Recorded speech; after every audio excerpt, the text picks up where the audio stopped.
Peuple du Burkina Faso, chers compatriotes, l'avènement du MPSR en janvier 2022 a suscité plein d'espoir au sein de toutes les couches de notre population au point de nous aveugler sur les durs défis de la réalité de notre pays, des énormes efforts et des sacrifices à consentir collectivement pour mettre le pays sur les chemins du progrès et du renouveau.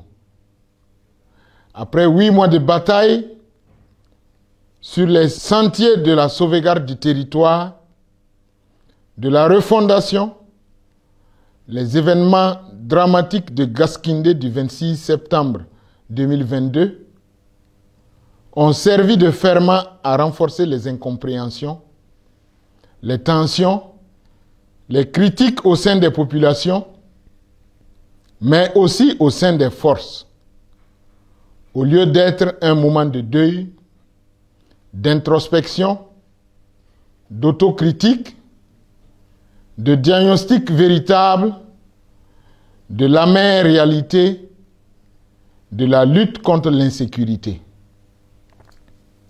C'est ainsi que depuis les nuits du 29 et 30 septembre, 1er octobre, avant même que nos morts n'aient pu être inhumés et que certains personnels affligés n'aient pu être désengagés du front, quelques unités de nos forces militaires, avec des sympathisants civils et politiques, mus par des motivations individualistes, subjectives et se prévalant de certaines frustrations et revendications qui devraient pouvoir trouver des solutions dans d'autres cadres de concertation, ont convergé de manière massive vers les zones sensibles de la présidence du Faso,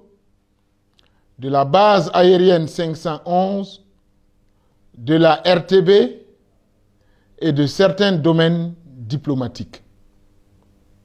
L'objectif affiché était clair: interrompre la transition.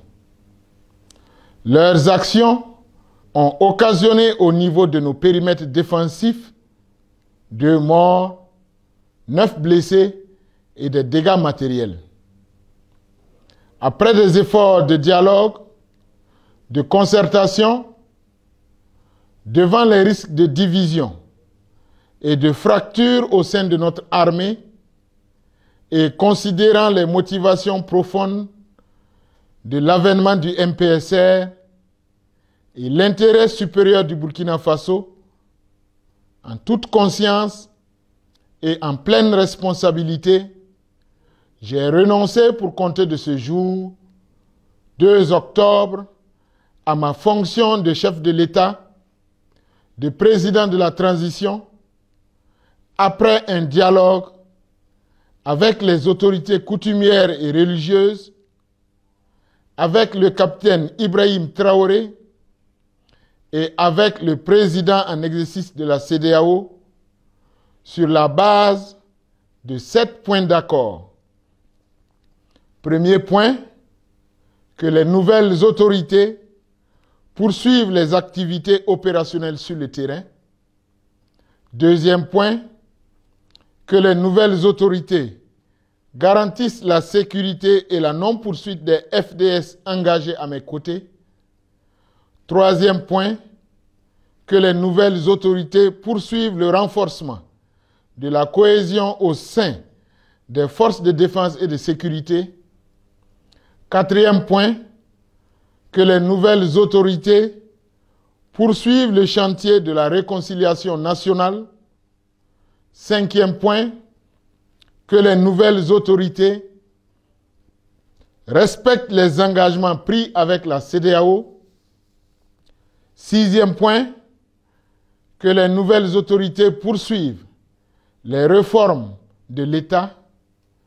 Septième point, que les nouvelles autorités garantissent ma sécurité, mes droits ainsi que ceux de mes collaborateurs et de ma famille.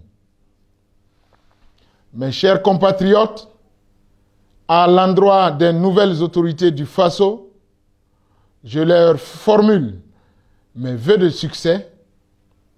Je les invite à travailler, surtout à unir, plutôt qu'à disperser. Je les invite à rester patriotes et intègres. Je les invite à porter haut les valeurs du MPSR et à porter leurs responsabilités comme un sacerdoce. Je voudrais, avant de terminer, remercier du fond du cœur tous les acteurs et actrices au plan national et international, les garants et les sympathisants du mouvement patriotique pour la sauvegarde et la restauration, qui ont œuvré de manière sincère et désintéressée à la bonne marche de la première étape de la transition. Que Dieu bénisse le Burkina Faso et le préserve du chaos. Pour la patrie, nous vaincrons.